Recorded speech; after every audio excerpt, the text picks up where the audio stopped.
नमस्कार, times now Bharat पर आपका स्वागत है। आपके साथ मैं हूं राकेश पांडे। शाम के 5 बजने वाले हैं। वक्त हो गया है देश के सबसे पसंदीदा डिबेट शो राष्ट्रवाद का।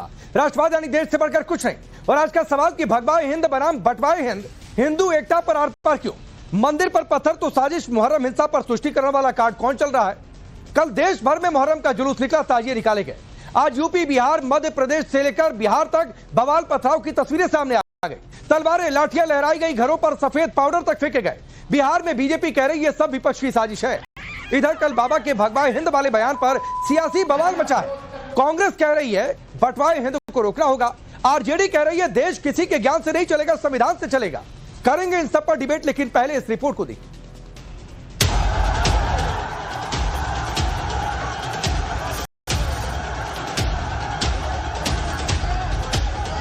देश को बहुत सी ताकतें गजवाए हिंद बनाना चाहती हैं और बिहार के पागलों, हमारा एक ही सपना है, भगवाए हिंद होना चाहिए।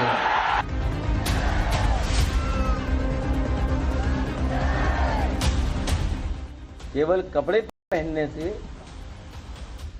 कोई बाबा योगी नहीं बन जाता है, विचार और आचरण से बनता है। देश की सियासत के केंद्र बिंदु में एक बार फिर से हिंदुत्व है। मुहर्रम पर बवाल है। हिंदुत्व के सहारे एक बार फिर से हिंदू वोट बैंक को एकजुट करने की कोशिश है, तो मुहर्रम पर बवाल और आरोप प्रत्यारोप का खेल है। हिंदुत्व एकता का मकसद है जातीय सियासत के चक्रव्यूह को भेद कर हिंदुओं को एकजुट करना। इस बार हिंदुओं को एकजुट करने का बीड़ा उठाया है खुद बाबा बागेश्वर ने। उनके साथ गुरु रामभद्राचार्य भी हैं। मैदान पटना का गांधी मैदान, और वहीं से भगवाए हिंद की बात कर पूरे हिंदू समाज में संदेश कि एक हिंदुओं को बंटने नहीं देना। बाबा बागेश्वर ने क्या कहा आपको सुनवाएंगे, लेकिन पहले मुहर्रम के मौके पर हुए बवाल को देखिए। बिहार के कटिहार में मुहर्रम जुलूस के दौरान जमकर बवाल हुआ। उपद्रवियों ने महावीर मंदिर के पास पत्थरबाजी शुरू कर दी। मुहर्रम के जुलूस के दौरान समस्तीपुर में भी उपद्रवियों ने जमकर हंगामा किया। पूजा सामग्री की दुकान में जमकर तोड़फोड़ की। दुकान के सामान को सड़क पर फेंक दिया। भागलपुर में तो ताजा जुलूस के दौरान दो गुटों में ही हिंसक झड़प हो गया। लाठी डंडे चलने लगे। इसके बाद एक गुट ने मस्जिद की छत पर चढ़कर जमकर ईंट पत्थर चलाया। अररिया के फारबिसगंज में मुहर्रम जुलूस के दौरान दो गुटों के बीच पहले तो लाठियां चली, फिर दोनों तरफ से एक दूसरे के ऊपर पत्थर फेंके जाने लगे। सिर्फ बिहार ही नहीं, यूपी से भी ऐसी तस्वीर सामने आई। लखीमपुर के शारदा नगर थाना क्षेत्र में ताजिया जुलूस में शामिल लोगों ने आसपास के घरों पर सफेद पाउडर फेंक दिया। लोगों ने विरोध किया तो उपद्रवियों ने पत्थरबाजी और मारपीट शुरू कर दी। मुहर्रम के जुलूस में मध्य प्रदेश के उज्जैन से लेकर राजस्थान के धौलपुर तक उपद्रव मचा। उज्जैन में उपद्रवियों ने बैरिकेड को तोड़कर तय रास्ते से अलग जाने की कोशिश की, तो पुलिस ने हल्का बल प्रयोग करते हुए उत्पातियों को खदेड़ दिया। वहीं धौलपुर के मंगरौल में ताजिया निकलते समय दो पक्षों में तनाव की स्थिति बनी। दोनों तरफ से पथराव हुआ। मुहर्रम पर बवाल के बीच सवाल है कि ये संजोग या फिर सियासी प्रयोग वोट बैंक के लिए। सवाल कि मुहर्रम के जुलूस में मंदिर पर पथराव क्यों? किसने भीड़ को उकसाया पत्थरबाजी के लिए? क्या ये सब वोट बैंक के लिए उकसावे वाली साजिश के चलते हुआ? क्या चुनाव से पहले एम फैक्टर को अपने पाले में करने का खेल चल रहा? क्या यही विपक्ष की ओर से हिंदू वोट बैंक की काट है, जिससे मुस्लिम वोट बैंक को एक मुश्त पाले में कर लिया जाए? बीजेपी तो यही आरोप लगा रही। मुहर्रम जुलूस के दौरान कटिहार में मंदिर पर पथराव और समस्तीपुर में तोड़फोड़ की घटना दुखद ही नहीं, निंदनीय है। दरअसल महागठबंधन में शामिल घटक दलों के लोग राज्य में अशांति पैदा करना चाहते हैं ताकि राज्य सरकार को बदनाम किया जा सके। तो एक और मुहर्रम के सारे वोट बैंक का सियासी खेल चल रहा। इन सबके बीच बाबा बागेश्वर ने कल धुनी रमाई, फिर से हिंदू राष्ट्र की। पटना के सनातन महाकुंभ में हिंदुओं को एकजुट करने की हुंकार भरी। धर्म पर घात होने पर प्रतिघात का ऐलान किया। भगवाए हिंद का जिक्र करते हुए ये कह गए कि भारत हिंदू राष्ट्र बना तो पहला हिंदू राज्य बिहार होगा। हिंदुओं को घटने मत देना, हिंदुओं को कटने मत देना, हिंदुओं जात-पात से ऊपर उठकर राष्ट्रवाद के लिए जीना। यदि राष्ट्रवाद के लिए नहीं जियोगे तो इस देश को बहुत सी ताकतें गजवाए हिंद बनाना चाहती हैं और बिहार के पागलों, हमारा एक ही सपना है, भगवाए हिंद होना चाहिए। अगर हुआ मेरे धर्म पर घात तो मैं प्रति घात करूंगा, क्योंकि मैं हिंदू हूं, सिर्फ हिंदुत्व की बात करूंगा। बिहार की जो भूमि ज्ञान की भूमि, बिहार की यह वो भूमि जिसमें नीति थी, बिहार की यह भूमि जहां किशोरी जी प्रकट हुई, बिहार की ये भूमि जहां हमारा भरोसा है कि यदि भारत हिंदू राष्ट्र होगा तो पहला राज्य बिहार होगा। बाबा बागेश्वर के साथ कल मंच पर गुरु राम भद्राचार्य भी थे।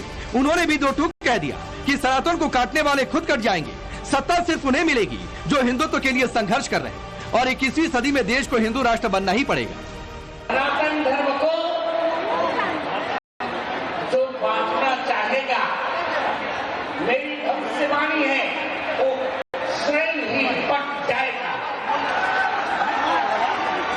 स्वयं बट जाएगा। सनातन धर्म को जो काटना चाहेगा, स्वयं कट जाएगा। सनातन धर्म को जो छापना चाहेगा, छट जाएगा। कि अब यह बिहार हिंदू विरोधियों को सत्ता नहीं सौंपेगा, अब तो सत्ता उसी को मिलेगी जो हिंदुत्व के लिए संघर्ष करेगा। तीसरी शताब्दी हमारी हिंदुओं की है, ये हिंदुओं की शताब्दी है। इसमें इस राष्ट्र को हिंदू राष्ट्र बनना पड़ेगा ही, कोई नहीं रोक सकता। चुनावी आड़ के बीच हिंदू राष्ट्र पर बयान क्या है? हिंदुओं को एकजुट करने की मुहिम चली तो बिहार से लेकर यूपी और बंगाल तक बाबा पर बवाल शुरू हो गया। ये बात सबसे ज्यादा सपा आरजेडी को चुभी। अखिलेश यादव ने बाबा के पहनावे को लेकर तंज कसा। आरजेडी ने संविधान की बात की तो कांग्रेस के उदित राज ने बाबा पर बंटवाए हिंद का आरोप लगा दिया। सच्चा रास्ता ही धर्म का रास्ता है, वही सनातन का रास्ता है। अन्याय करने वाले सनातनी नहीं हो सकते, भेदभाव करने वाले सनातनी नहीं हो सकते, बच्चों से राजनीति कराने वाले सियासत कराने वाले लोग सनातनी नहीं हो सकते। केवल कपड़े पहनने से कोई बाबा योगी नहीं बन जाता है, विचार और आचरण से बनता है। अगर गजवा हिंद न हो भारत में तो बटवा हिंद खत्म करना पड़ेगा। बटवा हिंद किसने किया? इन्होंने ही किया, जातियों में बांट बांट कर तो बटवा हिंद आपने किया। तो भगवा हिंद से गजवा हिंद नहीं रोकेगा। हिंदुस्तान अपने नियम कानून संविधान से चलेगा, किसी के ज्ञान से नहीं चलेगा। यहाँ जो लोग हिंदू राष्ट्र बनाने की बात करते हैं वो भी बिहार से, ये उनको समझ लेना चाहिए, ये बिहार लोकतंत्र की जननी है। यहाँ नौकरी बांटने वाले, यहाँ इंसानियत बांटने वाले, कलम बांटने वाले का राज होगा। नफरत बांटने वाले, तलवार बांटने वाले का सपना पूरा नहीं होगा। मुहर्रम के दिन हुई हिंसा और बवाल पर तो सेलेक्टिव बयान आ रहे हैं, लेकिन बाबा के हिंदुओं को एकजुट करने की मुहिम पर पूरा विपक्ष हमलावर है। तो सवाल की क्या ये वोट बैंक वाली मजबूरी है? सवाल की बाबा हिंदुओं को एकजुट कर रहे हैं, मुस्लिमों को कौन उकसा रहा? सबसे बड़ा सवाल कि क्या विपक्ष हिंदुओं को बांटने और मुस्लिमों को उकसाने वाली सियासत से ही चुनाव जीतेगा क्या? Bureau report, times now Bharat. चलिए आपने ये रिपोर्ट देखिए। आपका परिचय मैं आज के मेहमानों से करवाता हूं। विजय शर्मा भारतीय जनता पार्टी के नेता और प्रवक्ता, शुभरास्ता पॉलिटिकल एनालिस्ट के तौर पर, राजकुमार भाटी जी समाजवादी पार्टी के नेता और प्रवक्ता, राजीव रियाज प्रतापगढ़ी एमआईएम के नेता, डॉक्टर रविशंकर रवि हैं आरजेडी के नेता और प्रवक्ता, और चंद्रमोहन शर्मा जी कांग्रेस पार्टी के नेता। आप सभी का बहुत बहुत स्वागत है। चंद्रमोहन जी, आपकी पार्टी के नेता एक नया टर्म आज खोज कर ले आए, बंटवाए हिंद। तो एंटी हिंदू बयान जितने आप लोगों के पार्टी से दिए गए हैं वो किसको बांटने के लिए था? देखिए, देश को अगर जोड़ना है तो देश की बात करनी है, किसी मजहब या किसी दिन की बात नहीं करनी है। देश को जोड़ना, और देश के अंदर हिंदू, मुस्लिम, सिख, ईसाई, राकेश जी सब एक साथ रहते हैं। और ऐसा ही क्या होता है कि जब कभी कावड़ आते हैं तभी बयानबाजी बढ़ जाती है। ऐसा कौन सी पार्टी को सबसे ज्यादा फायदा है जो इन बयानबाजों के ऊपर राजनीति करना चाहती है? ऐसी कौन सी पार्टी है जो सत्ता के अंदर होते हुए भी और मजबूत शासक और मजबूत उत्तर प्रदेश के मुख्यमंत्री कहते हुए जब कावड़ निकलते हैं और बयानबाजी होने के बाद उसको तवा लगा के रोटियां सेकनी पड़ जाती है, तो देश के अंदर कुछ लोगों की, कुछ पार्टियों की जिम्मेवारी बन जाती है कि वो देश के अंदर देश की उस बनावट का ख्याल रखे जो हमारे पूर्वजों ने हमें सौंपी है। अच्छा, तो ये बताइए, जब गीता की तुलना जिहाद से करते हैं, हिंदू शब्द का अर्थ भयानक है, शर्मा जाएगी, तब नहीं समझ में आता है कि हम धर्म की बात ना करें? तब नहीं समझ में आता है कि इससे देश में बंटवारे की भावना प्रबल होगी? इससे नहीं तब समझ में आता है कि धर्म पर आधारित सियासत को बल मिलेगा? लेकिन अब इसलिए समझ में आ रहा है क्योंकि बाबा हिंदू की बात कर रहे हैं, तो हिंदू वोट बैंक एकजुट होगा, महाराष्ट्र हरियाणा रिपीट ना हो जाए, इस बात का डर है आप लोगों में? नहीं, कौन से वाले बाबा? एक बाबा मेरे पास भी है, मैं उनका भी तुम्हें सुना देता हूँ। वो ये भी कुछ बोल रहे हैं भी होते हैं कि नामे हुसैन देते ही आंसू निकल पड़े कि मुसलमानों को इकट्ठा मत करो, हुसैनियों को इकट्ठा करो। ये कल तक ये बाबा कांग्रेस के साथ थे, आज ये बाबा भाजपा के सिरमौर है। क्या कितने बाबाओं की बात करेंगे आप? देश बाबा नहीं चलाते हैं, देश को नेता चलाते हैं। देश के अंदर जो नहीं, मतलब बाबा बागेश्वर पर बोलने से भी आप बच रहे हैं चंद्रमोहन जी, बाबा बागेश्वर पर भी बोलने से बच रहे हैं। मुहर्रम का जुलूस निकल रहा था, जाकर मंदिर पर किसी ने पत्थर चला दिया, इस पर भी बोलने से बच रहे हैं, क्योंकि उधर वोट बैंक का सवाल है, हिंदू इधर बोलेंगे तो हिंदू एकजुट हो जाएगा, इसलिए बीच का रास्ता निकाल लो कहीं से। कैसे निकल सकते हैं पतली गली से? राकेश जी, मेरा इशारा ही नहीं समझे आप। नहीं, आप भी मेरा इशारा, और इशारा क्यों? मैं तो सीधा सवाल पूछ रहा हूं, आप सीधे सवाल से बच रहे हैं। बाबा योगी आदित्यनाथ, आप सीधे सवाल से बच रहे हैं, आप इशारों की बात कर रहे हैं। नहीं, मैं सवाल से, मैंने तो आपके सब सवालों का जवाब दिया। मैंने तो सारे सवालों का जवाब दिया आपको। मैंने बोला कि हमारी जिम्मेवारी है देश के अंदर उस भाईचारे को बनाए रखने की। अच्छा, जो भाईचारा, वो भाईचारा जिस मुद्दों से हिंदुओं को गाली देने से मजबूत हो जाता है। क्यों उत्तर वो भाईचारा चंद्रमोहन जी हिंदुओं को गाली देने से, एंटी हिंदू बोल देने से, एक खास वर्ग के पक्ष में बोल देने से वो भावना प्रबल हो जाती है भाईचारे की। उत्तर प्रदेश के अंदर तो ये भाईचारे की आपकी अपनी परिभाषा है, देश की परिभाषा नहीं है। मैं डॉक्टर रविशंकर रवि आपके पास आता हूँ। कोलगेट आज हिंदुस्तान में 200 रुपए का बिक रहा है। नहीं, ठीक है सर, अब आप कोलगेट पर चले जाएंगे, फिर कोई किसी आटे की कंपनी पर चला जाएगा। कहिए, सीधा सवाल का सीधा जवाब नहीं है। मैं आगे बढ़ जाता हूं ना, क्या दिक्कत है? बोलिए, हम दोनों में इधर कुआं आगे कुआं पीछे खाई है, मिलता था आज आगे कुआं पीछे खाई है। बोलिए सीधे से चंद्रमोहन जी, रविशंकर रवि, मैं आपसे भी यही सवाल करता हूं। आगे कुआं पीछे खाई, इसीलिए मंदिर पर पत्थर चल गया, उस पर आप लोगों की जुबान सिल गई। मैंने नहीं सुना किसी नेता ने बोल दिया, लेकिन बाबा कह रहे हैं हिंदू एकजुट हो जाए, तो भाई तब तो ज्ञान आ रहा है कि देश संविधान से चलेगा, संविधान से ही चलेगा। कौन कह रहा है संविधान के बिना चलेगा? किसी भी तरह के सांप्रदायिक हिंसा के खिलाफ हैं, और इसी को धर्मनिरपेक्षता कहते हैं। यही हमारा संविधान सिखाता है। संविधान ये नहीं सिखाता कि जाके हम हिंदू राष्ट्र बनाएंगे और इस तरह के विवादित बयान देंगे और अवैज्ञानिकता और अंधविश्वास फैलाने वाले बाबा लोग जो हैं वो आके हमें दिशा निर्देश करेंगे कि हमें राजनीति में क्या करना है। मुझे तो लगता है कि बीजेपी के पास अब कोई मुद्दा रह नहीं गया है। वो इन बाबाओं से प्रचार ही नहीं करा रहे हैं। हो सकता है इनको टिकट दे के चुनाव भी लड़ावे। अरे मैं पूछ रहा हूं, कटिहार में आप बोलिए ना, 30 सेकंड आप बोलिए रविशंकर रवि। कटिहार में मुहर्रम का जुलूस निकल रहा था, मंदिर रास्ते में आया, पत्थर बरसा दिया।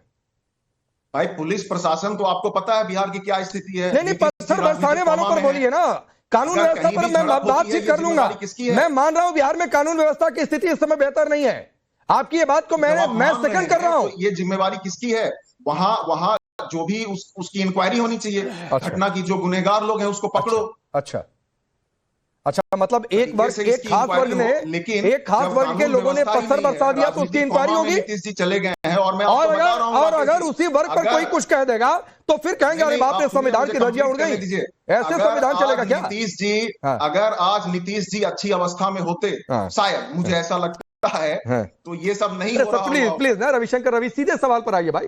सीधे सवाल से चंद्रमोहन जी भी भाग रहे हैं, आप भी भाग रहे हैं। आप बोलिए ना सर, कानून व्यवस्था की स्थिति पर आपके ऑब्जेक्शन और सवाल को मैं सही मान रहा हूं, लेकिन आपकी भी जिम्मेदारी बनती है। जिन लोगों का जुलूस निकल रहा था, ताजिए का जुलूस निकाल रहे थे जो लोग, और जिन लोगों ने पत्थर पर बरसा दिया, उनकी कोई जिम्मेदारी नहीं बनती है क्या? नहीं, हम कह रहे हैं कि हिंसा सही है। नहीं, उन पर बोलिए ना। अरे पत्थर बरसाने वाले पर बोलिए ना। जो भी जिम्मेवार हैं। नहीं, जो भी क्यों? अरे जो भी क्यों? वो एज ए पॉलिटिकल पार्टी हमारा काम है या राज्य की कानून व्यवस्था का काम है जो ठीक है, मैं मान रहा हूं राज्य की कानून व्यवस्था ने काम नहीं किया, लेकिन जो लोग सड़क पर पत्थर लेकर चल लेते हैं उन पर भी तो बोल लीजिए रविशंकर अभी, या आपका वोट बैंक खतरे में है बोलने में? आप किसी भी तरह की हिंसा की हम निंदा करते हैं। नहीं, मैं आपको 30 सेकंड बोलता हूं, आप उन पत्थरबाजों पर बोलिए। आप 30 सेकंड आपको दे रहा हूं, पत्थरबाजों पर बोलिए, इसके अलावा कुछ नहीं। क्या आप पत्थरबाजों पर बोलिए जिन्होंने मंदिर पर पत्थर बरसाए। क्या दिखा रहे हो मुझे? ये काउंटडाउन चला रहा हूं ताकि देश को पता चले कि आपको समय मिला। जी, एक तो आपकी आवाज साफ नहीं आ रही और ये क्या आप दिखा रहे हैं? अच्छा, अब आवाज ही नहीं साफ आ रही है? आवाज ही साफ नहीं आ रही है? आवाज आपकी साफ नहीं आ रही है, आप ये क्या दिखा रहे हो मुझे? अरे मैंने काउंटडाउन चला दिया इसलिए कि 30 सेकंड तो कम से कम बोलिए।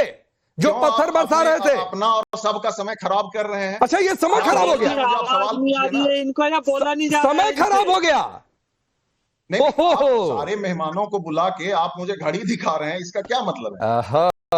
ठीक, चलिए विजय शर्मा, और इसके बाद शुभराज आपके पास आऊंगा, इसी पर आऊंगा। ये बार बार शिकायत होती है कि हमको समय नहीं मिला बोलने के लिए। मैंने 30 सेकंड का चैलेंज दे दिया कि 30 सेकंड तो पत्थरबाजों पर बोलिए, लेकिन विजय शर्मा जुबान सिल गई इनकी, कह रहे हैं बाकियों को समय दे दीजिए बोलने के लिए, बाकियों की चिंता करने लगे। हम हिंसा की निंदा कर रहे हैं और आप क्या चाहते हैं सुनना? ठीक है, मैं बताता हूं मैं क्या चाहता हूं, नहीं चाहता हूं, देश क्या चाहता है वो पहले जानिए। कराना चाहते हैं? नहीं, ठीक है, हाँ ठीक, अब आ रहे हैं आप लाइन पे।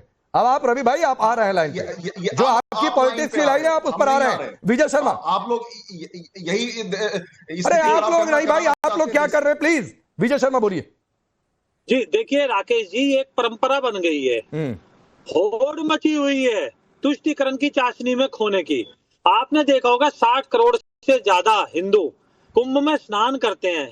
आपने देखा होगा अभी प्रयागराज में एक पत्थर नहीं चलता है, और ये चंद लोग जाते हैं, कहीं मंदिर पे पथराव होता है, कहीं पाउडर फेंकते हैं, कहीं किसी तरह की तोड़फोड़ करते हैं, कहीं पूजा सामग्री की दुकान को लूट लेते हैं। तो इससे पता लगता है कि इन अराजक तत्वों के पीछे कौन है। आरजेडी है, कांग्रेस है, क्योंकि इनके तो जो प्रधानमंत्री थे वो भी ये कहते थे कि देश के जो संसाधन उनके ऊपर पहला हक किसका है, मुसलमानों का है। तो इनकी जो तुष्टीकरण की राजनीति वो इनको बोलने नहीं दे रही। आपने जितनी बार पूछा इन्होंने सुना, लेकिन ये बोल नहीं सकते। इन्हें पता है पार्टी की हिदायत है, ये बोलेंगे तो इनकी नौकरी चली जाएगी। तो मैं ये बताना चाहता हूं कि जो ये तुष्टीकरण है ये देश को गड्ढे में ले जाने का काम कर रही है। ये वोटों की खातिर ये देश को पीछे ले जाने वाली बातें कर रहे हैं। और यहाँ आके कैसे बड़ी बड़ी बातें हैं, किसी तरह की भी हिंसा, अरे जोर से बोलिए, सीना तान के बोलिए कि जो पत्थरबाज है जिन्होंने कानून हाथ में लिया है उनके खिलाफ सरकार कानूनी कार्रवाई करे और हम सरकार के साथ है। बोलिए ना ऐसे, ये क्या है? ठीक है, जो भी हिंसा होगी हम करेंगे। अरे आपसे पूछा जा रहा है, स्पष्ट पूछा जा रहा है, टीवी के ऊपर बैठ के आप इधर उधर की बातें आए बाएं साए बोल रहे हैं, आप जवाब दीजिए। बड़ा सीधा है। हिंसा को आप क्या प्रमोट करते हो? क्या ठीक है विजय भाई, आदमी प्रमोट करते हो? शुभराज था, आमतौर पर लोग शिकायत कर देते कि आपने तो हमें समय नहीं दिया बोलने के लिए, आप बीच में आ गए। मैं काउंटडाउन चला के दे रहा हूं, अपने टैब पर मैंने चला दिया कि भाई 30 सेकंड तो आप बोल लीजिए पत्थरबाजों पर। ये चैलेंज मीट नहीं कर पा रहे और कह रहे हैं कि आप ये क्या कर रहे हैं, बाकियों को समय दीजिए, आप समय बर्बाद कर रहे हैं। ये चैलेंज कंपटीशन हो रहा है क्या? डिबेट हो रहा है राकेश जी? चैलेंज देना पड़ता है, आप तो देना पड़ता है रवि भाई। चैलेंज इसलिए देना पड़ता है कि आपकी तुष्टीकरण की पॉलिटिक्स का सच देश देखे। और जो आपको कहते हैं कि हमको समय नहीं मिला, तो भाई समय दिखा कर देता हूं कि आप ये देखिए कि काउंटडाउन चल रहा है, इसने में बोलकर दिखाइए। आप कैसे टॉपिक के किनारे से निकल लेते हैं और अपने मतलब की सियासत पर ना बोल रहे हैं, ये सच दिखाना मकसद था। राकेश जी, मतलब की सियासत कौन कर रहा है? आप ये बताइए, 15 और 85 की झगड़ा होगा अगर, तो उसमें कौन जीतेगा? आप 15-85 में आप किसको रख रहे हैं? शिवराज साहब 30 सेकंड दीजिएगा। 15-85 में आप किसको रख रहे हैं? कोई भी नहीं, आप बताइए नहीं किसको रख रहे हैं? 15-85 छोड़िए, 10 में नहीं 15-85, मैं 15-85 पर ही रहूंगा। आप 15-85 झगड़े को एक्सप्लेन करिए। अरे आप 30 और 170 पे आ जाइए। नहीं 15-85 के झगड़े को एक्सप्लेन करिए। संख्या हमेशा जीत। मैं कह रहा हूं 15-85 के झगड़े को एक्सप्लेन करिए रवि भाई। अच्छा और सम्मान में खड़ा होना चाहिए। 15-85 के झगड़े से आपका क्या मतलब है? ना कि धार्मिक ध्रुवीकरण। 15-85 के झगड़े से आपका क्या मतलब है? धार्मिक ध्रुवीकरण कौन कर रहा है? 15-85 के झगड़े से आपका क्या मतलब है? कौन 15, कौन 85, कौन आमने सामने बताइए मुझे। आप कोई भी दो समुदाय, कोई भी दो जाति, कोई भी दो वर्ग किसी को भी ले लो। नहीं 15-85 से क्या 3 मतलब लोग है? और 7 लोग को ले लो। मैं कह रहा हूं कि जो संख्या में ज्यादा है हाँ। वो जो संख्या में कम है हाँ। उसको दबा देगा। हाँ। इसीलिए जो संख्या में अब कम ये है, नहीं आ गया सुरक्षा और सम्मान में शुभ खड़ा रास्ता। होने में कोई बुराई नहीं है। 15-85 मैं इसको एक्सप्लेन कर दे रहा किसी भी हूं। और इंसान अगर आप रुक जाइए, यही एक है। तरीके से शुभ रास्ता इन्होंने अब जस्टिफाई कर दिया कि कटिहार में मंदिर पर जो पत्थर चलाए, फिर वही बात वो रुक जाइए प्लीज आपकी बात हो गई रवि भाई। आप जब देखिए गलत नहीं आप 15-85 लेकर आए, मैं तो लेकर नहीं आया। शुभ रास्ता 15-85 को जस्टिफाई बोलकर ये जस्टिफाई कर रहे हैं कि पत्थर जुलूस में शामिल लोगों ने नहीं चलाए मंदिर पर। रुक जाइए भाई, वो साजिश भी तो हो सकती है। हाँ ठीक है कुछ भी हो सकता है। ठीक है, हिंदू खुद गया अपने मंदिर पर पत्थर चला दिया। आप देख रहे हो ना, हिंदू खुद गया अपने मंदिर पर पत्थर चला दिया, आप ये कहना चाह रहे हैं? तो रुक जाइए, अभी शुभ रास्ता खुद वही बात। उसके बाद रुक जाइए प्लीज रवि भाई, रुक जाइए, बोलिए शुभ रास्ता। नहीं, मैं एक्चुअली हालांकि ये पॉलिटिकल स्क्रिप्ट सबको पता है कि कैसे लिखी जा रही है और पटकथा किसकी है और किस तरीके से पोलराइज किया जा रहा है माहौल, लेकिन मैं जेन्युइनली आपके शो में लॉजिकली समझना चाहती हूँ कि आरजेडी का क्या मत है। मंदिर पर पत्थर किसने चलाए होंगे और जिसने चलाए होंगे उन पर इनका क्या मंतव्य है, और अगर उनका मंतव्य है तो क्या अपनी पॉलिटिकल कैपिटल को यूज करते हुए क्या ये कोई मोर्चा निकाल रहे हैं, प्रदर्शन कर रहे हैं, वहां की सरकार को लिख रहे हैं, क्या कर रहे हैं ये? क्योंकि ये गोल गोल बातें मुझे समझ में नहीं आती। मैं जेन्युइनली जानना चाहती हूँ उस मंदिर पे पत्थर किसने चलाए। बताइए रवि जी, आपके हिसाब से किसने अगर मगर की तो बात नहीं हो सकती ना, क्योंकि मंदिर पे पत्थर चले। सीधा सवाल, एक लाइन का जवाब दे दीजिए, फिर शुभ रास्ता अपनी बात पूरी करेंगे। क्या मुझसे सवाल है? आप ही से, आपके हिसाब से मंदिर पर पत्थर किसने? आरजेडी के प्रवक्ता शायद आप ही हैं इस पूरे पैनल में।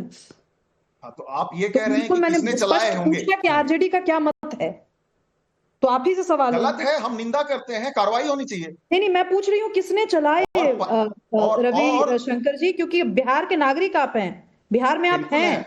मैं तो दिल्ली में बैठ के कमेंट कर रही हूँ, मैं आपसे पूछ रही हूँ किसने चलाया मंदिर पे पत्थरबाजी, किसने की? मंदिर पे पत्थरबाजी वीडियो अगर है इनके पास, राकेश जी के पास, वो दिखा मैं पूछ रही हूँ जिन लोगों ने भी चलाई उसकी हम दिल्ली पहचान में हो सकती है। आप राजनीति ग्राउंड की करते हैं, आपसे पूछ रही हूँ उसकी पहचान मंदिर पे पत्थर किसने चलाए, उस पे कार्रवाई कीजिए ना, क्या दिक्कत है इसमें? नहीं तो अब मैं राकेश जी यहाँ के बाद मैं जानती थी कि बिहार के विपक्ष के कोई नेता अपनी बात रखे ताकि मैं अपनी एनालिसिस अब प्रामाणिकता से कर सकूं। इसका मतलब ये स्पष्ट है कि बिहार में कटिहार जैसे इलाके में अगर कोई अराजक घटना होती है तो उस पर इतना बच के बोलना है, क्योंकि कल इनके घर पे वही पत्थरबाजी इनके घर पे हो सकती है। जो अराजक तत्व हैं जिस भी समुदाय से आते हों वो इनके घर भी पत्थरबाजी कर सकते हैं, इसीलिए ये बच करके बोल रहे हैं। और ये बच के बोलना ये जाहिर करता है कि बिहार में किस तरीके से सीमांचल क्षेत्र में जो पोलराइजेशन है उसकी राजनीति किसने उसके बीज बोए हैं, कौन उसकी फसल काटने की कोशिश कर रहा है। मैं तो सिंपल सी बात जानती हूं, अगर आपके घर में कोई समस्या है तो आप उस समस्या को पहले वर्बलाइज करेंगे ना, पहले आप कहेंगे उसको स्पष्ट रूप से, वाचिक रूप से उसकी मीमांसा करेंगे, तब तो जाकर के एक्शनेबल पे बात होगी। यहां पे तो हम वाचिक रूप से बोलने को तैयार ही नहीं है कि समस्या क्या है। कौन से लोग थे जिन्होंने मंदिर जैसे पवित्र स्थल पर पत्थरबाजी करने का साहस किसने किया? अगर ये अराजक तत्व सेक्युलर है तो मैं ये भी पूछना चाहती हूं कि क्या किसी मस्जिद पर पत्थरबाजी हुई है क्या कटिहार में? कालांतर में आप उठाकर देखिए, क्या किसी मस्जिद पर हमला हुआ? क्या किसी मुल्ला मौलवी को राह चलते छेड़ा गया? अगर नहीं किया गया तो किसी एक धर्म के प्रति साजिश है। और अगर इस चीज को इस रूप में नहीं बोल पा रहे हैं जिस रूप में मैं बोल रही हूँ, इसका मतलब किसी की राजनीति सध रही है। ठीक है भाटी जी, कोई और एनालिसिस नहीं हो सकती। आई एम सॉरी, ये लॉ एंड ऑर्डर का प्रॉब्लम है। ठीक है, दो मेहमानों ने अभी तक नहीं बोला, मैं उधर भी रुक कर लेता हूँ। भाटी जी, ये बाबा से इतनी चिढ़ क्यों है? कभी बाबा के कपड़ों पर अखिलेश यादव चले जाते हैं, आज जो प्रेस कॉन्फ्रेंस हुई कि केवल सनातनी कपड़े पहनने से कोई बाबा नहीं हो जाता है। इसके पहले धीरेन्द्र शास्त्री को लेकर उन्होंने कहा था कि अंडर टेबल पैसा लेते हैं, किसी की हैसियत है क्या?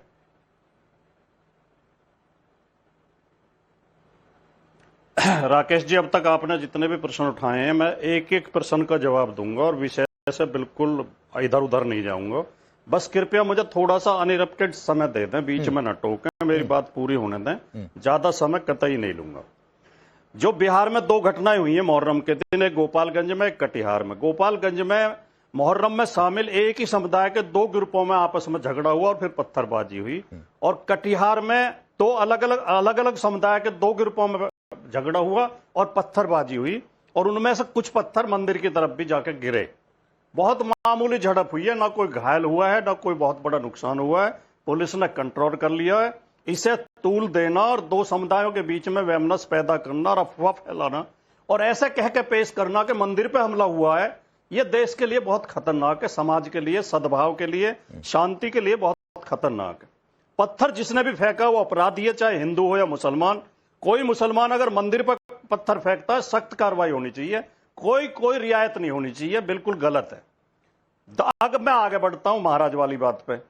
देखिए, नरेंद्र मोदी जी और धीरेंद्र शास्त्री और राकेश पांडे, ये एक ही माला के 3 बीज हैं, तीनों एक ही माला के बीज हैं। तीनों का मकसद एक ही है, राजनीति करना, भारतीय जनता पार्टी के लिए माहौल बनाना।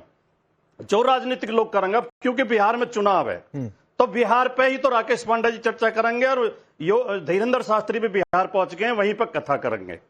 ये धीरेंद्र शास्त्री एक अशिक्षित और अज्ञानी नौजवान है, जिसे कोई बहुत ज्यादा ज्ञान नहीं है, न इसके पास।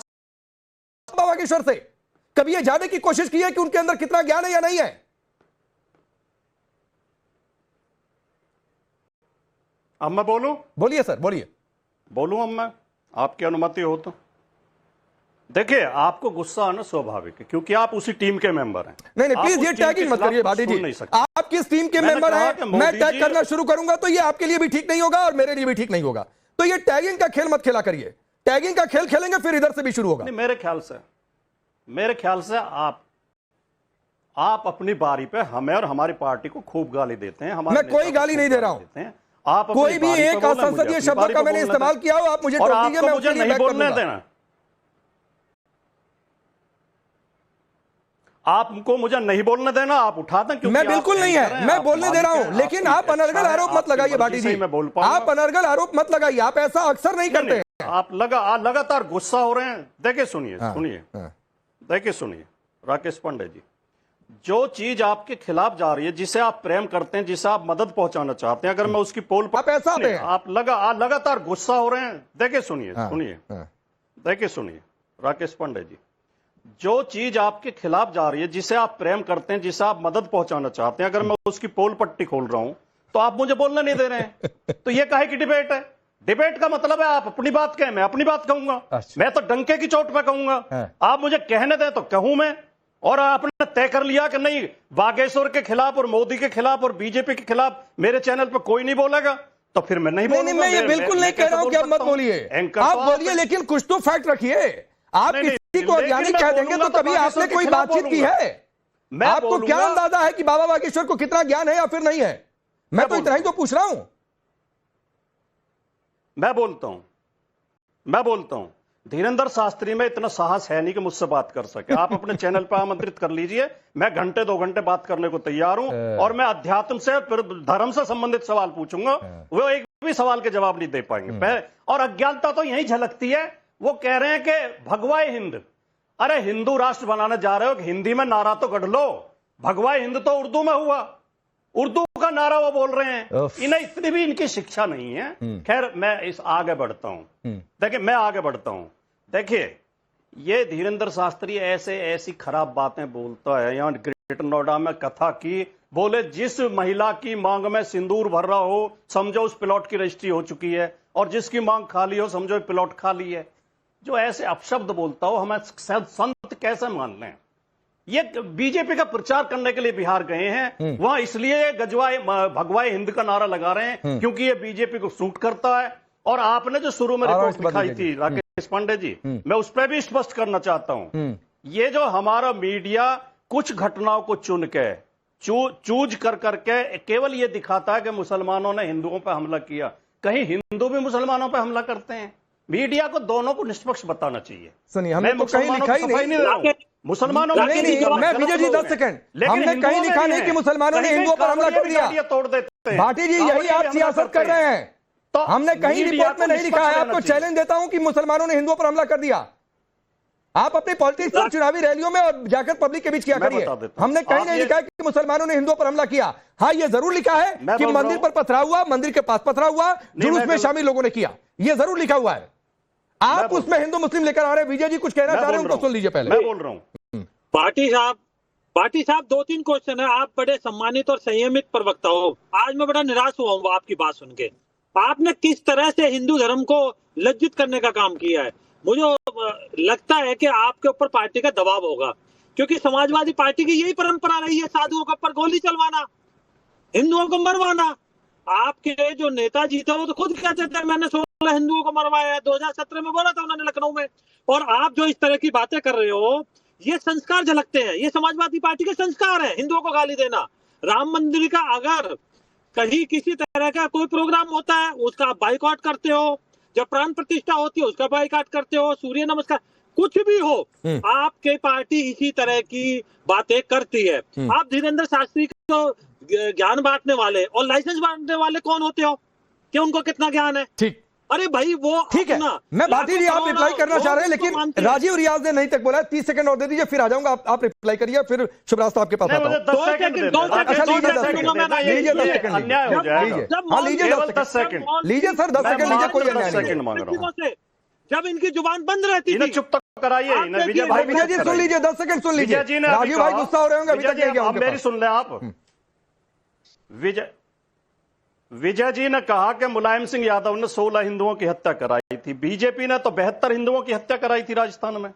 भारतीय जनता पार्टी ने 72 निर्दोष लोगों को गोलियों से भुनवा दिया था। तो ये तुलना मत करिए। मैं धीरेन्द्र शास्त्री का क्या विरोध अगर कर रहा हूं तो ये हिंदू धर्म का अपमान नहीं है। मुलायम सिंह यादव जी का बयान दिखा देता हूं।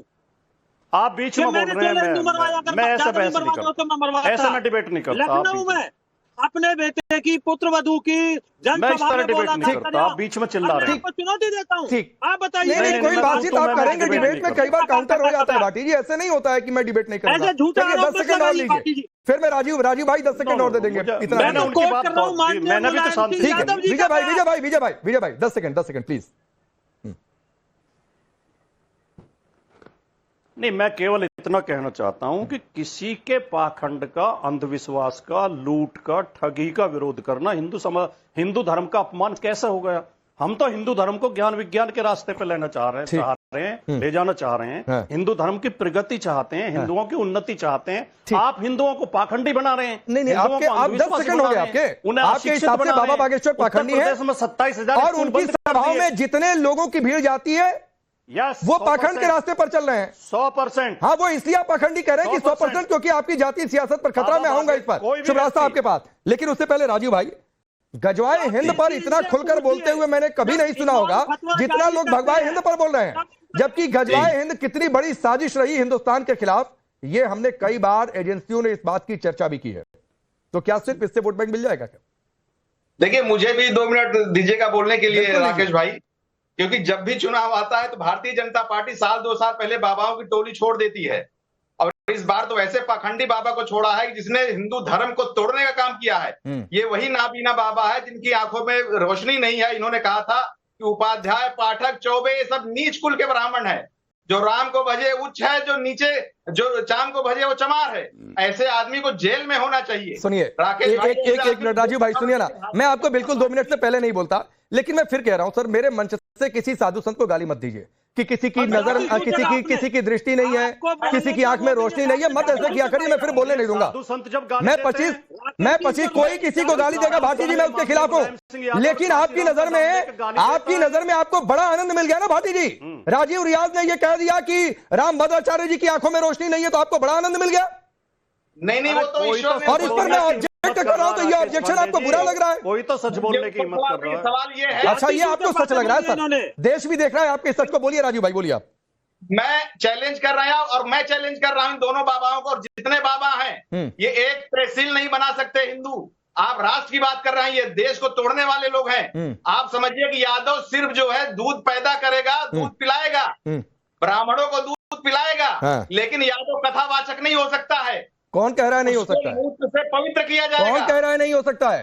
कई कथावाचक यादव हैं और लोग उनका सम्मान भी करते हैं, उनकी कथाओं में भीड़ भी लगती है। तो ये पता है राजीव रियाज, आपकी ये लाइन सिर्फ इसलिए है क्योंकि आपने चिट्ठी लिखी है कि हमको भी महागठबंधन में ले लो बिहार में, तो अभी उस लाइन के खिलाफ नहीं बोलना है। नहीं, वो उनकी मर्जी है। गठबंधन में हमारा चाहते हैं, हम चाहते हैं कि इस देश में एक सेकुलर सरकार बने। नहीं, वो तो आप महाराष्ट्र में भी चाहते थे, महाराष्ट्र में आपकी मंशा नहीं पूरी हुई, अब बिहार में भी फिर चाह रहे हैं। थोड़े समय बाद जब ऐलान कर देंगे कि नहीं लेंगे आपको गठबंधन में, तो आप इन पर भी हमला बोलना शुरू कर देंगे। संवैधानिक अधिकार है राकेश भाई, आप हमको नहीं रोक सकते हैं। चुनाव हम लड़ेंगे, हर तो कौन रोक रहा है? भाई साहब, आप ही तो तंज कर रहे हैं कि आप हमारा वो पूरा नहीं हुआ महाराष्ट्र में। अरे मैं तो तंज कहा कर रहा हूं, फैक्ट बता रहा हूं। महाराष्ट्र में भी चिट्ठी गई थी, नहीं महागठबंधन में दिया, तो आप लोगों ने फिर हमला बोलना शुरू कर दिया। अभी बिहार में भी आप लोगों ने चिट्ठी लिखी है कि हमको ले लो महागठबंधन में, इसलिए आप उनकी लाइन पर बोल रहे हैं। जिस दिन ऑफिशियली डिक्लेयर हो गया कि हम आईएम को नहीं लेंगे, आप उन पर भी हमला बोलना शुरू कर देंगे, कह देंगे कि मुसलमानों के रहनुमा होने का दिखावा करते हैं। यही लाइन होगी कुछ दिन बाद अगर नहीं दिया आपको गठबंधन में। तो पहले ये बाबा अपना पहले धर्म का नाम डिसाइड कर ले। हिंदू फारसी का है, सनातन पाली भाषा का है, जिसमें भगवान बुद्ध ने कहा है। सुनिए ना प्लीज राजीव रियाज, आपसे सनातन पर ज्ञान नहीं चाहिए। जी, आपसे सनातन पर ज्ञान नहीं चाहिए, ठीक है? जी। सनातन पर ज्ञान चाहिए होगा, मैं किसी बाबा को बुलाकर ले लूंगा, तो प्लीज आप सनातन पर ज्ञान मत दीजिए। लेकिन शुभराज साहब एक चीज प्लीज रुक जाइए। शुभराज साहब पिछले 3-4 मिनट में डिबेट में प्लीज रुक जाइए, प्लीज। पिछले 3-4 मिनट में डिबेट में जो कुछ हुआ, पहले बाबा बागेश्वर को लेकर भाटी जी ने जो कुछ कहा, फिर उसके बाद रामभद्राचार्य जी को लेकर राजीव रियाज प्रताप बड़ी ने कहा कि उनकी तो आंखों में दृष्टि ही नहीं है, और उसके बाद भाटी जी को बड़ा आनंद आ गया और कह रहे हैं कि हाँ ठीक है, क्या गलत बोला उसने, तो दृष्टिहीन को दृष्टिहीन कह दें, अंधा को अंधा कह दें, तो बड़ा आनंद मिलेगा।